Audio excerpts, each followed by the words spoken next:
एक गांव में एक विशाल वृक्ष के नीचे बिल में विषधर नामक एक लंबा काला सर्प रहता था। वृक्ष गांव के एक खेत के कोने में था। वहां पर जो भी जाता विषधर उसे डस लेता और वह व्यक्ति तत्काल ही मृत्यु को प्राप्त हो जाता। सर्प के डर के कारण लोगों ने उधर जाना ही छोड़ दिया। गांव के चरवाहे लड़के जब अपनी गायों को जंगल चराने जाते तो रास्ते में वही खेत पड़ता।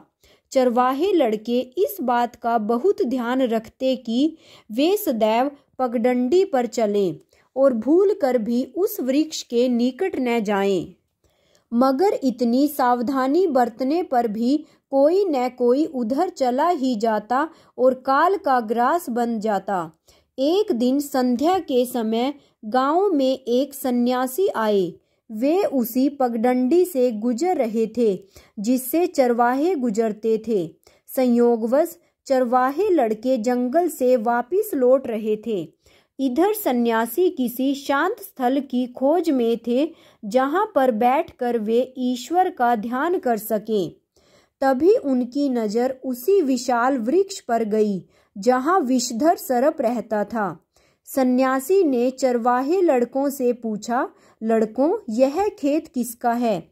मुझे उस वृक्ष के नीचे ध्यान लगाना है। खेत मालिक नाराज तो नहीं होगा? खेत मालिक तो कुछ नहीं कहेगा बाबा, लड़के ने कहा, मगर आप वहां मत जाना। वहां विषधर नाम का एक लंबा काला नाग रहता है। वह अत्यंत क्रोधित है। यदि आप वहां गए तो वह डस लेगा।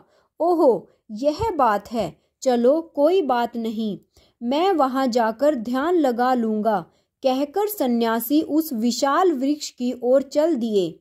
चलो चलो, यह बाबा अब बचेंगे नहीं। किसी लड़के का स्वर उभरा और सभी लड़के अपने अपने घर चले गए। इधर सन्यासी सर्प के बिल के पास पहुंचे ही थे कि विषधर नामक वह लंबा काला सर्प फुर्ती से बाहर आया और फन उठाकर फुफकारने लगा। सन्यासी ने तेजी से कोई मंत्र पढ़ा और अगले ही पल विषधर का सिर झुकता चला गया। वह निढाल होकर जमीन पर लेट गया।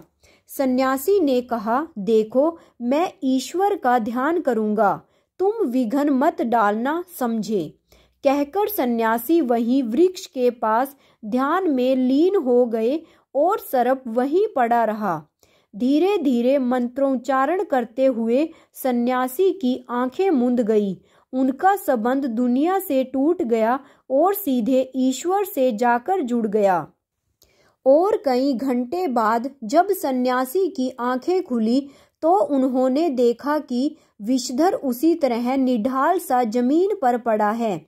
उन्होंने मुस्कुराकर सर्प से पूछा, तुम अभी यहीं हो? जी महाराज, सर्प ने जवाब दिया, तुम सुधर क्यों नहीं जाते? तुम जानते हो कि तुम्हारे जहरीले डस से लोगों की मृत्यु हो जाती है। सन्यासी ने विनम्रता से कहा, मैं खुद यही चाहता हूँ महाराज कि मैं सुधर जाऊं, मगर क्या करूं, मुझे आदत सी पड़ गई है। विषधर बोला, मैं तुम्हें एक ऐसा मंत्र दूंगा जिसके जाप से तुम्हारा स्वभाव नम्र हो जाएगा। ठीक है महाराज। फिर सन्यासी ने सर्प को एक मंत्र सिखा दिया और कहा, मैं 1 वर्ष पश्चात फिर आऊंगा, इस मंत्र का जाप मत छोड़ना। कहकर सन्यासी वापिस चले गए। जब वे वापिस लौट रहे थे तो रास्ते में उन्हें चरवाहे लड़के मिले। उन्होंने सन्यासी को जीवित देखकर पूछा, महाराज, उस नाग ने आपको कुछ नहीं कहा? चरवाहे लड़के आश्चर्यचकित सन्यासी को ताके जा रहे थे। नहीं, उसने मुझे कुछ नहीं कहा, और हाँ, अब वह एक अच्छा सर्प बन गया है। अब वह किसी को कुछ नहीं कहेगा, कहकर सन्यासी आगे बढ़ गए। मगर चरवाहे लड़के यह सुनकर जड़वत से रह गए थे।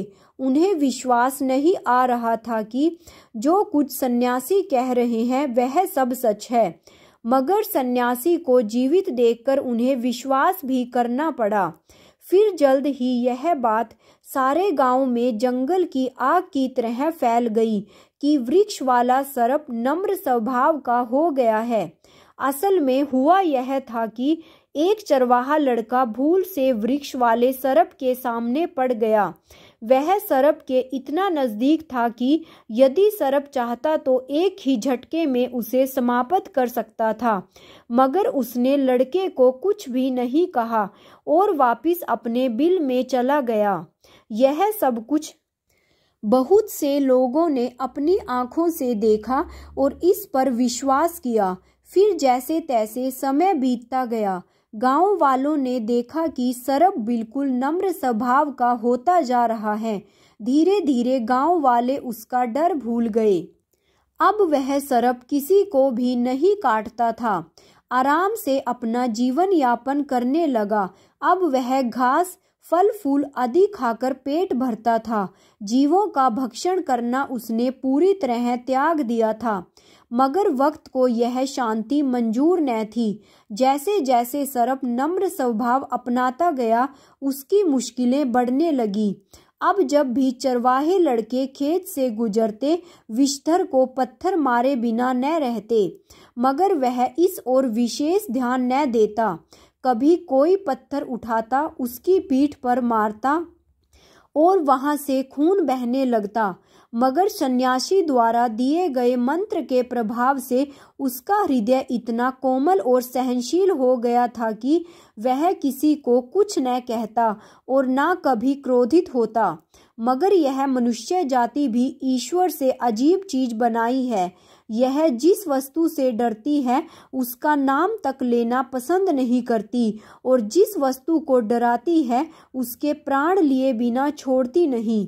इस जाति के सामने यदि कोई शक्तिशाली, ताकतवर और दबंग है तो यह उसके सामने घुटने तक टिका देती है, लेकिन यदि इसके सामने कोई अच्छा और नरम स्वभाव बनाना चाहे तो यह उस पर जुल्म करती है और उसे वापस उसी स्वभाव को अपनाने पर उतारू करती है जिसे वह छोड़ना चाहता है। मगर जो स्वभाव के हठीले व दृढ़ होते हैं वे मरते दम तक वापस नहीं लौटते, और सन्यासी के मंत्र ने विषधर के मन को हठीला और दृढ़ बना दिया था। एक दिन संध्या के समय चरवाहे लड़के जंगल से लौट रहे थे कि उनकी नज़र विषधर पर पड़ी। उन्होंने विषधर को पत्थर मारने शुरू कर दिए। विषधर पिटता रहा मगर कुछ बोला नहीं। तभी एक लड़के ने यह सोचकर कि विषधर कुछ कहेगा तो नहीं, उसकी पूंछ पकड़ ली और हवा में घुमाने लगा। दूसरे लड़के यह देखकर खिलखिलाकर हंस रहे थे, साथ ही वे उस लड़के का साहस भी बढ़ा रहे थे। कुछ देर तक विषधर को घुमाने के बाद लड़के ने विषधर की पूंछ छोड़ दी। विषधर हवा में तैरता हुआ एक पत्थर से जा टकराया और वहीं अधमरा सा हो गया। चरवाहे लड़के हंसते खिलखिलाते वापस लौट आए।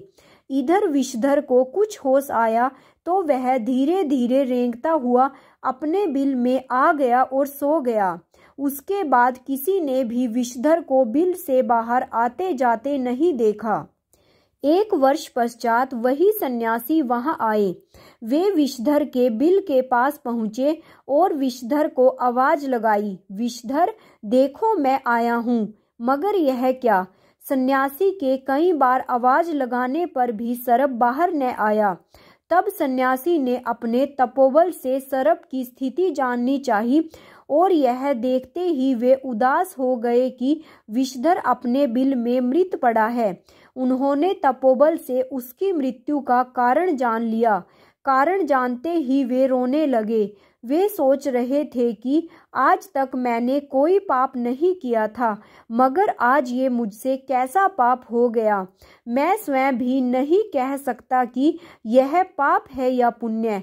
मनुष्य जो कुछ करता है उसे अवश्य यह मालूम रहता है कि वह पाप कर रहा है या पुण्य, मगर कुछ काम अनजाने में ऐसे भी कर गुजरता है जिसका उसे स्वयं पता नहीं होता कि अमुक कार्य उसके लिए पुण्य है या पाप का। इसलिए कोई भी ऐसा कार्य नहीं करना चाहिए जिसका स्वयं को भी ज्ञान न हो। मेरे प्यारे दोस्तों, आपको यह कहानी कैसी लगी कमेंट बॉक्स में कमेंट करके ज़रूर बताइएगा और मेरे चैनल को सब्सक्राइब और वीडियो को लाइक और शेयर करना मत भूलिएगा ताकि आगे आने वाली सभी वीडियोस की जानकारी आप तक समय रहते पहुंच सके। धन्यवाद।